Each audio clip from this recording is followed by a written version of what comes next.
அனைவருக்கும் ஸ்தோத்திரம். தொடர்ந்து இந்த நாளின் தொடர் வேதாகமத்துல திருப்பாடல்கள் 78 வாசிக்கலாம். கடவுளும் அவர் தம் மக்களும், ஆசாப்பின் அறப்பாடல்.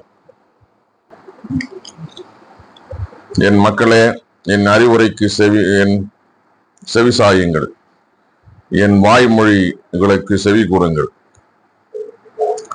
நீதிமொழிகள் மூலம் நான் பேசுவேன், முற்காலத்து மறை செய்திகளை எடுத்துரைப்பேன்.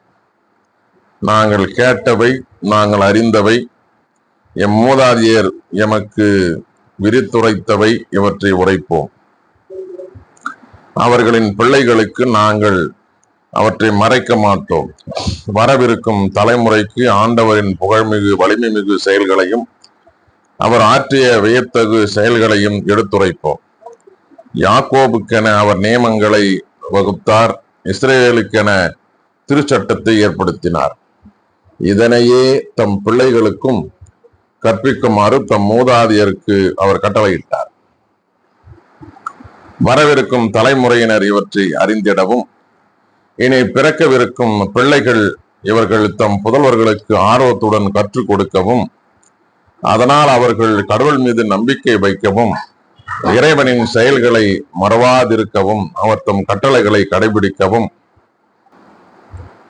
தங்கள் மூதாதையரை போல் எதிர்ப்பு மனமும் அடங்கா குணமும் கொண்ட தலைமுறையாகவும் நேரிய முளமற்றவர்களாகவும் இறைவன் மீது உண்மை பற்று அற்றவர்களாகவும் இராதபடி அவர் கட்டளையிட்டார். வில் வீரரான எப்ராயிம் மக்கள் போரில் புறங்காட்டி ஓடினர். அவர்கள் கடவுளோடு செய்து கொண்ட உடன்படிக்கையை கடைபிடிக்கவில்லை. அவர் திருச்சட்டத்தை பின்பற்ற மறுத்துவிட்டனர். அவர் தம் செயல்களையும் அவர் ஆற்றிய அரும் செயல்களையும் அவர்கள் மறந்தனர். எகிப்து நாட்டில் சோவான் சமவெளியில் அவர்களின் மூதாதையர் காணுமாறு அவ்வியத்தகு செயல்கள் பல புரிந்தார். கடலை பிரித்து அவர்களை வழிநடத்தினார். தண்ணீரை அணைக்கட்டு போல் நிற்கும்படி செய்தார்.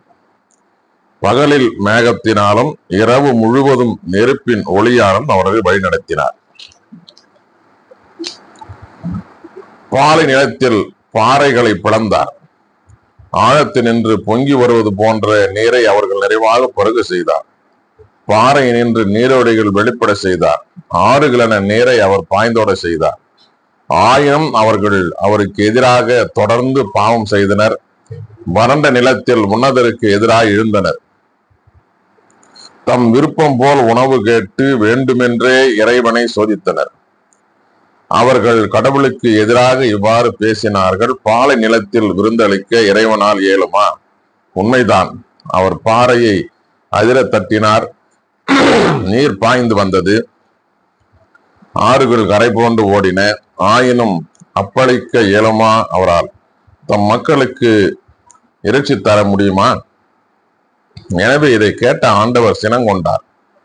நெருப்பு யாக்கோபுக்கு எதிராய் கிளர்ந்து எழுந்தது.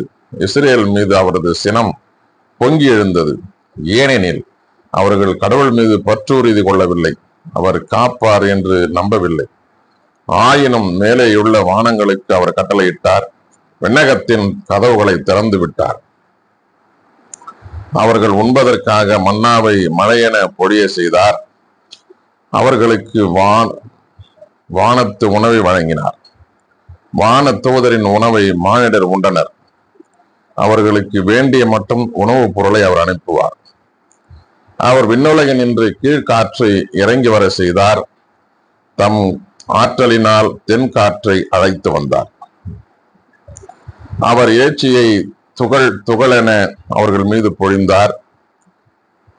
இறகு திகழ் பறவைகளை கடற்கரை மணலென வரவழைத்தார். அவற்றை தம் தம் பாளையத்தின் நடுவிலும் கோடாரத்தை சுற்றிலும் விழ செய்தார். அவர்கள் உண்டனர், முற்றிலுமாய் நிறைவு அடைந்தனர். அவர்கள் விரும்பியவற்றையே அவர் அவர்களுக்கு அளித்தார். அவர்களது பெருந்தீனி வேட்கை தனியும் முன்பே, அவர்கள் வாயில் உணவு இருக்கும் பொழுதே கடவுளின் சினம் அவர்களுக்கு எதிராக மூண்டெழுந்தது. அவர்களுள் வலியோரை அவர் கொன்றார். இஸ்ரேலின் இளைஞரை வீழ்த்தினார். இவையெல்லாம் நிகழ்ந்த பின்னும் அவர்கள் தொடர்ந்து பாவம் செய்தார்கள். அவர் தம் வியத்தகு செயல்களில் நம்பிக்கை கொள்ளவில்லை. ஆகையால் அவர்களது வாழ்நாளை மூச்சென மறைய செய்தார். அவர்களது ஆயுளை திடீர் திகிலால் முடிவுற செய்தார். அவர்களை அவர் கொன்றபோது அவரை தேடினர், மனம் மாறி இறைவனை கருத்தாய் நாடினர். கடவுள் தங்கள் கற்பாரை என்பதையும் உன்னதரான இறைவன் தங்கள் மீட்பர் என்பதையும் அவர்கள் நினைவில் கொண்டனர். ஆயினும் அவர்கள் உதட்டளவிலேயே அவரை புகழ்ந்தார்கள். தங்கள் நாவினால் அவரிடம் பொய் சொன்னார்கள். அவர்கள் இதயம் அவரை பற்றி கொள்வதில் உறுதியாய் இல்லை. அவரது உடன்படிக்கையில் அவர்கள் நிலைத்து நிற்கவில்லை. அவரோ இரக்கம் கொண்டவராய் அவர்கள் குற்றத்தை மன்னித்தார். அவர்களை அழித்து விடவில்லை. பலமுறை தம் கோபத்தை அடக்கி கொண்டார். தம் சினத்தை எல்லாம் அவர்களுக்கு எதிராய் மூட்டவில்லை. அவர்கள் வெறும் சதையே என்பதையும் திரும்பி வராத காற்று என்பதையும் அவர் நினைவு கூர்ந்தார். பாலை நிலத்தில் அவர்கள் எத்தனையோ முறை அவருக்கு எதிராய் கிளர்ந்தெழுந்தனர். வறண்ட நிலத்தில் அவர் மனதை வருத்தினர். இறைவனை அவர்கள் மீண்டும் மீண்டும் சோதித்தனர். இஸ்ரேலின் தூயவருக்கு எரிச்சலூட்டினர். அவரது கைவன்மையை மறந்தனர். எதிரிடமிருந்து அவர் அவர்களை விடுவித்த நாளையும் மறந்தனர். அந்நாளில் எகிப்தில் அவர் அருஞ்செயல்கள் செய்தார். சோவான் சமவெளியில் வியத்தகு செயல்கள் புரிந்தார். அவர்களின் ஆறுகளை குருதியாக மாற்றினார். எனவே தங்கள் ஓடைகளை நின்று அவர்களால் நீர் பருக இயலவில்லை. அவர்களை விழுங்குமாறு அவர்கள் மீது ஈக்களையும் அவர்களது நாட்டை அழிக்குமாறு தவளைகளையும் அவர் அனுப்பினார். அவர்களது விளைச்சலை பச்சை புழுக்களுக்கும் அவர்களது உழைப்பின் பயனை வெட்டு கிளிகளுக்கும் அவர் கொடுத்தார். கல் மழையினால் அவர்களுடைய திராட்சை கொடிகளையும் உறைபனியினால் அவர்களுடைய அத்தி மரங்களையும் அவர் அடித்தார். அவர்களுடைய கால் நடைகளை கல் மழையிடமும் அவர்களுடைய ஆடு மாடுகளை இடி மின்னலிடம் அவர் ஒப்புவித்தார். தம் சினத்தையும் சீற்றத்தையும் வெஞ்சனத்தையும் நின்னலையும் அழிவு கோரும் தூதர் கூட்டத்தையும் அவர் ஏவினார். அவர் தம் சினத்திற்கு வழியை திறந்து விட்டார். அவர்கள் சாவி நின்று தப்பவில்லை. அவர்களின் உயிரை கொள்ளை நோய்க்கு ஒப்புவித்தார். எகிப்தின் அனைத்து தலைப்பேறுகளையும் காம் கூடாரங்களின் ஆண் தலைப்பேறுகளையும் அவர் சாகடித்தார். அவர் தம் மக்களை ஆடுகள் என வெளிக்கொணர்ந்தார். பாலை நிலத்தில் அவர்களுக்கு மந்தை என வழி கட்டினார். பாதுகாப்புடன்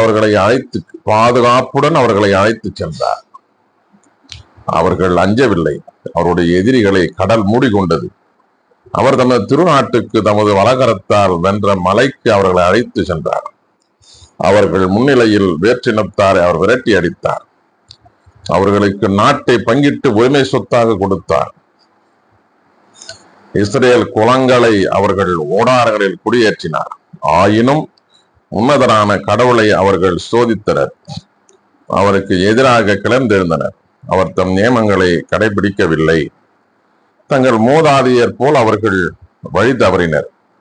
நம்பிக்கை துரோகம் செய்தனர். கோணிய வில்லென குறிமாறினர். தம் தொழுகை மேடுகளால் அவருக்கு சினமூட்டினர். தம் வார்ப்பு சிலைகளால் அவருக்கு ஆத்திரமூட்டினர். கடவுள் இதை கொண்டு சினம் கொண்டார். இஸ்ரேலை அவர் முழுமையாக புறக்கணித்தார். சீலோவில் அமைந்த தம் உறைவிடத்தினின்று வெளியேறினார். மானிடர் நடுவில் தாம் வாழ்ந்த கூடாரத்தினின்று அகன்றார். தம் வலிமையை அடிமைதனத்திற்கு கையளித்தார். தம் ஆட்சியை எதிரியிடம் ஒப்புவித்தார். தம் மக்களை வாளுக்கு கையளித்தார். தம் உரிமை சொத்தின் மீது கடுஞ்சினம் கொண்டார். அவர்களுடைய இளைஞரை நெருப்பு விழுங்கியது. அவர்களுடைய கன்னியருக்கு திருமணம் பாடல் இல்லாது போயிற்று. அவர்களுடைய குருக்கள் வாளால் வீழ்த்தப்பட்டனர். அவர்களுடைய கைம்பெண்டிற்கு ஒப்பாரி வைக்கவில்லை. அப்பொழுது உறக்கத்தினின்று எழுவோரை போல் திராட்சை மதுவால் களிப்புறம் வீரரை போல் எம் தலைவர் விழித்தெழுந்தார். அவர் தம் எதிரிகளை புறமுதுகிட செய்தார். அவர்களை என்றென்றும் இகழ்ச்சிக்கு உள்ளாக்கினார். அவர் யோசேப்பின் கூடாரத்தை புறக்கணித்தார். எப்ராயிம் குலத்தை தேர்வு செய்யவில்லை, ஆனால் யூதாவின் குலத்தை தமக்கு விருப்பமான சீயோன் மலையை அவர் தேர்ந்து கொண்டார். தம் திருத்தலத்தை உயர் விண்ணகம் போல் அவர் அமைத்தார். மண்ணுலகத்தில் என்றும் நிலைத்திருக்குமாறு எழுப்பினார். அவர் தாவீதை தம் ஊழியராய் தேர்ந்தெடுத்தார். ஆட்டு மந்தைகளில் நின்று அவற்றை பிரித்தெடுத்தார். இறைவன் தம் மக்களான யாக்கோபை தம் உரிமை சொத்தான இஸ்ரேலை பால் கொடுக்கும் ஆடுகளை பேணிய தாவீது மேய்க்குமாறு செய்தார். அவரும் நேரிய உள்ளத்தோடு அவர்களை பேணினார். கைவன்மையாலும் அறிவு திறனாலும் அவர்களை வழி நடத்தினார். வாசிக்க தெரிந்து கொள்ளப்பட்ட திருமறை பகுதி வாசித்து முடிந்தாயிற்று. கடவுளுக்கு மகிமையும் மாட்சிமையும் சதா காலம் உண்டாகட்டும். பிரியமானவர்கள், தொடர்ந்து தொடர் வேதாங்கத்தில் இணைந்திருங்கள். கர்த்தர் நம்மை நம் குடும்பங்களையும் ஆசீர்வதித்து வழிநடத்தி காப்பாராக.